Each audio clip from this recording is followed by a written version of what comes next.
Ready? Okay.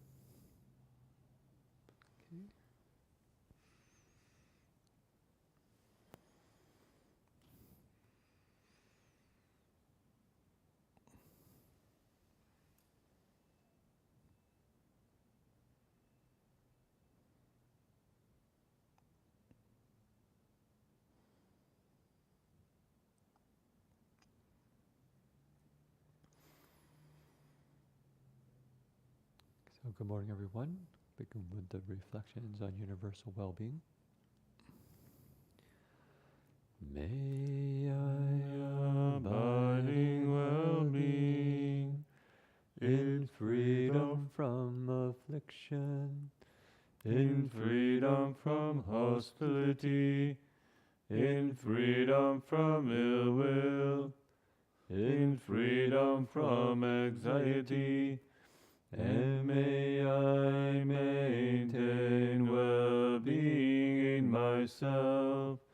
May everyone abiding well-being in freedom from hostility, in freedom from ill will, in freedom from anxiety, and may they maintain well-being in themselves. May all beings released from all suffering, and may they not be parted from the good fortune they have attained. When they act upon intention, all beings are the owners of their action, and inherit its results. There is born from such action, companion to such action, and results will be their home. All actions with intention, be they skillful or harmful, of such acts they will be the heirs. So good morning again. We'll continue to follow Rev. Heng and Marty on their pilgrimage. Today's entry is by Heng Chau, our Master Heng Chau, Marty, March 31st, 1978. Guo Zhou offered to drive us to LA to meet the Master this weekend. When he first arrived, he said, "Hope it doesn't disturb your plan." "We have no plans," we replied. At the end of the day, we were washing up. Monk says, "Wash up?" David. This is Guo Zhou's name, David Rounds. "I already did, but I can't get the dust out of my mind." Monk. Like in the Avatamsaka, where it says the Buddha is wealthy with 10,000 virtues and cleansed without the finest dust. David. Bowing this dirty highway is a great spiritual bath. It's wonderful. Grinning. This is the best meditation session yet. We never thought of the bowing as a session. Sessions have a beginning and an end, but we don't think of the bowing as beginning or ending. Bowing has become a state of mind, no longer just prostrations. Bowing is constantly practicing being here and now and subduing the busy mind. It is the heart that is unmarked by self or others, living beings or a lifespan. It's the mind that doesn't dwell in the past or future and takes the present as it comes, still and empty. Bowing is not being moved by forms and sounds, always returning light to illumine within. Bowing is just recognizing our own faults, not discussing the faults of others. Bowing is taking kindness, compassion, joy, and giving as our function, and universally transferring merit and virtue to beings everywhere as our work. Bowing is borrowing a path to go back home. David's test. The three of us were bowing in a light drizzle on a quiet, empty road. Suddenly, a Hell's Angel-looking biker roars up and parks right next to Guo Zhou's car. He's as tough and mean as a character we've seen. Full beard, black leather, tattoos, insignias, and weighing at least 250 pounds. It's a long Bowie knife strapped on his side and heavy steel chain around his waist. He fixes a penetrating and tension-filled stare at Guo Zhou, who is bowing a few feet in front of his big Harley. One hand rests over his elevated handlebars, the other on his knife. He silently judges. Guo Zhou keeps bowing. It's his last day before heading back. Slowly, the biker dismounts and walks over to Guo Zhou's car. He hasn't showed any emotion, just like granite. He reaches into his leather jacket and pulls out a $10 bill and slams it down through the car antenna. Slowly he strolls back, mounts up, adjusts his jacket, and jump kicks his bike with a roar. He stares at Guo Zhou to make sure they make eye contact, and then without the slightest expression, nods his head in approval and pulls out. When you bow, you get exactly what you put out. Show kindness, and kindness returns. Think peaceful, and peacefulness comes back. But if your thoughts are angry and obstructed, then life on the road can become miserable and even dangerous. As one thinks, so one receives in return, says the Avatamsaka. And what you receive mirrors what's on your mind. The biker came to inspect David's sincerity and spirit. It was David's test. He passed. We left the Plymouth with the McCallies, who live in a red log house in the steep wooded hills above Cambria. Young Dan McCallie offered to repair and tune up the wagon. It needs it. As we drove south, Guo Zhou said, I was bowing and had a real eye-opener. I realized, hey, I don't have to have any plans either. He looked happy and pounds lighter in the face. We slept at the dead end of a frontage road below the Gaviota Pass. Before dawn, we put a stick of incense in the ashtray and did morning chants together, bundled in blankets, then headed down for Gold Wheel Temple in L.A. It's quite a dramatic scene there. You get a tough Hell's Angel staring you down. And then what do? Keep bowing. I remember, I'm sure it tells a story about how the Hell's Angel takes that $10 bill and just slams it down through the antenna of the car. You can imagine like the $10 bill just spiked on the top of the car. And off he goes. Well, I was reading the entry. For sure there's the teaching on sincerity and not getting moved by external conditions.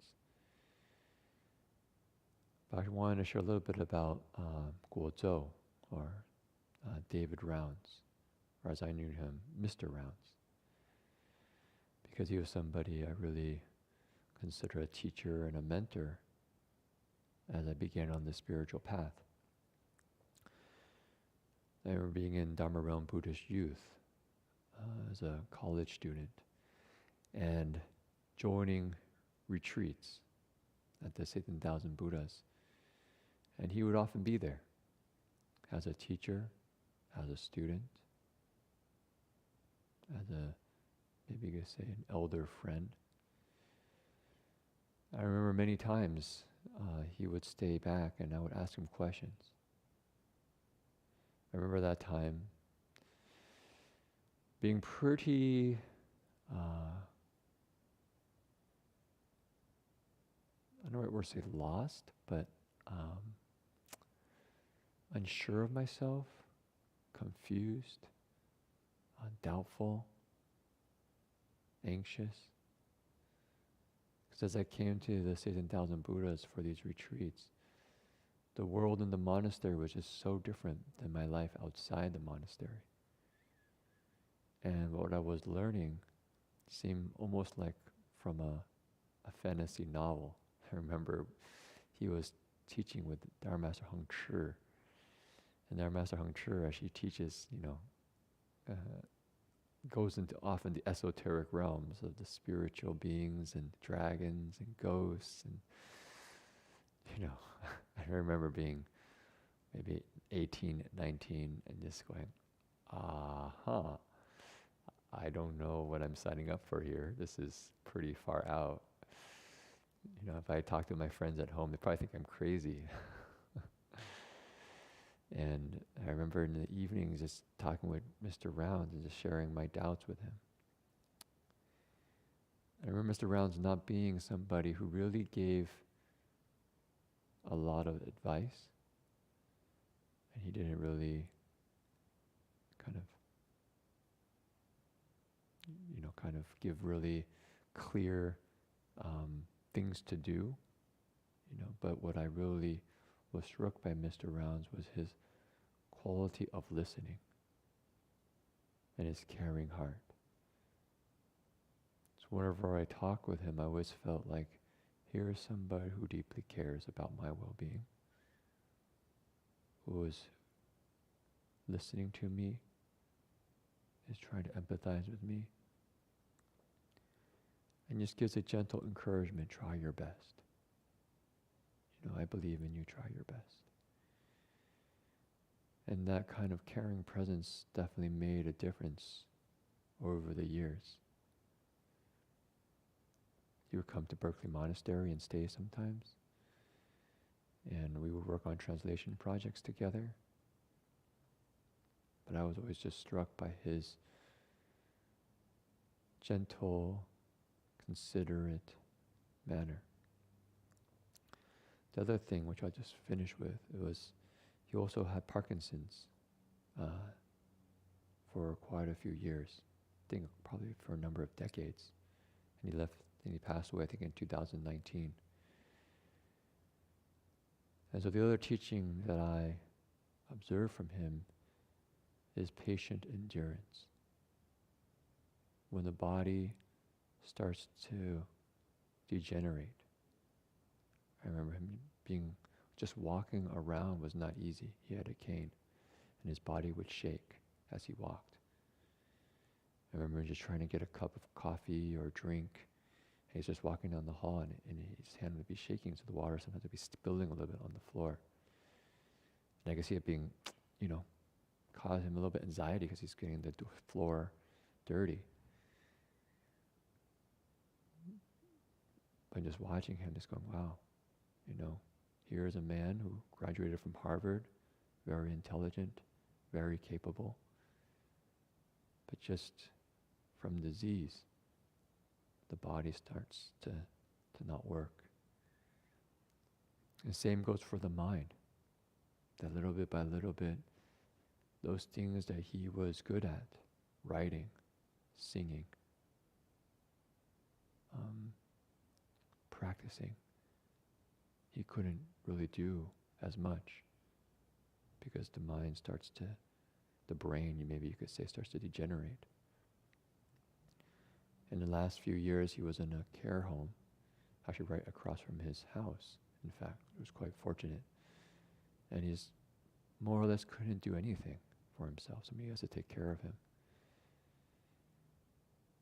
And so the other teaching I really saw in him was this patient endurance. I didn't see him complain about it. I didn't see him, get angry about it, although sometimes I could see it was stressful for him because his body and his mind were not functioning fully. And so it was a definite inspiration to me to see, how one can actually handle sickness and difficulty with grace and patience. And also to really cherish that here, I think for many of us sitting here in this room, or maybe listening online, that our bodies still function fairly well. And really cherish this opportunity to use it in a way that you could say deepens our practice and is in service to everyone. So as a young man, Mr. Rams went on this bowing pilgrimage with Herbert Heng and Marty. And I think that laid the foundation, so when he aged and he also got sick, he could still have the patience to not have it overwhelm him. I think just maybe that much for this morning, to say that really for us it's a chance to cherish our time and also maybe be mindful of those who in our lives that we've been blessed to be around, and also cherish their presence in our lives.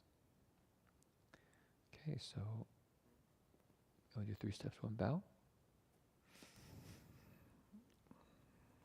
Also, we'll finish a little bit early because we have a DRB